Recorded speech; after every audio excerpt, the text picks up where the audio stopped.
Magandang gabi po, Luzon, Visayas at Mindanao. Ipinasugpi na o pinatawag na ng pulisya si Ateneo coach Tab Baldwin kaugnay ng pagkasawi ng basketball players na sina Rene Baterbonia at Divine Adili. Hiniling din ng pamilya ni Baterbonia na isyuhan si Coach Tab ng Immigration Lookout Bulletin Order. Kasama rin sa mga ipinatawag ng pulisya ang iba pang coach at iba pang basketball players na kasama sa training sa Aurora. Kabilang sa mga imbestigahan ay ang posibilidad ng paglabag sa Anti-Hazing Act of 2018.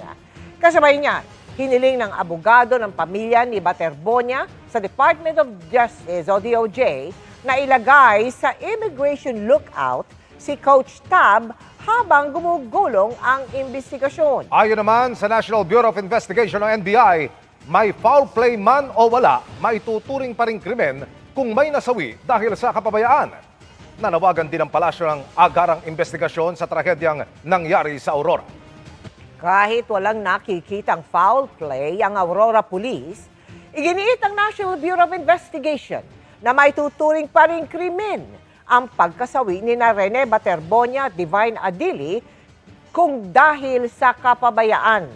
Humarap naman ang may-ari ng resort at idiniin na wala silang pagkukulang sa mga paalala dahil hindi raw ito ang unang beses na nag-team building sa kanila ang koponan. Nakatutok si Marisol Abduraman. Ang malalakas na alon sa dagat ang sinasabing dahilan ng pagkalunod ng Ateneo basketball players na sina Rene Baterbonia at Divine Adili sa isang resort sa Dipakulaw, Aurora noong June 8. Kanina, kasama ang kanilang mga abogado, dumating sa NBI ang mga may-ari ng resort. Voluntaryo raw silang nagpunta rito para magbigay linaw sa nangyari. Ayon sa abogado ng resort owner, nagbook sa resort ang basketball team ng Ateneo para sa isang team building.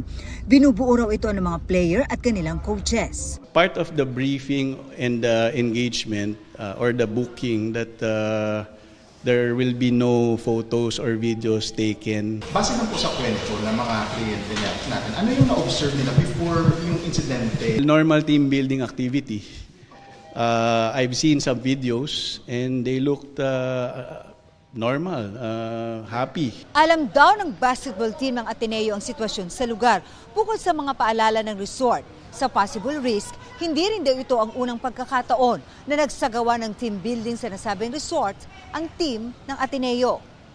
The players are informed of the landscape and the challenges that they will be facing. In the resort itself, there are house rules and guidelines posted in every room, very specific to rip tide or rip current. As far as your client is concerned, wala kayong pagkukulang? Of course, all the necessary precautions were there. And again, let me reiterate that this is not the first time that the Ateneo men's basketball team stayed in the resort. They've been booking, I think, for the past 3 years na. Lifeguard. Yes, merong lifeguard. In fact, first responder yung lifeguard nung resort. Nilinaw din ng abogado na walang weight sa kanilang mga paa ang mga nalunod na player, taliwas sa mga naglalabasang impormasyon. The video footage speaks for itself. Walang pabigat na nakita. Early on, I think now we can already categorically say na walang ganyan. Hindi yan nakita nung rescue efforts. Sa isang pahayag ayon sa NBI, nagpadala na sila ng task force para imbestigahang mabuti ang lahat ng mga anggulo. Kahit pa raw sinabi ng Aurora Police na wala silang nakitang indikasyon ng foul play. Sabi ng NBI, kung wala mang foul play, hindi nito nasasagot ang tanong kung ang pagkamatay ni Baterbonia at Adili ay resulta ng kapabayaan sa pagsasagawa ng nasabing training. Sa ilalim ng Article 365 of the Revised Penal Code, ang pagkamatay dahil sa kapabayaan ay isang kriminal na bagay na walang kinalaman sa intensyong makapanakit.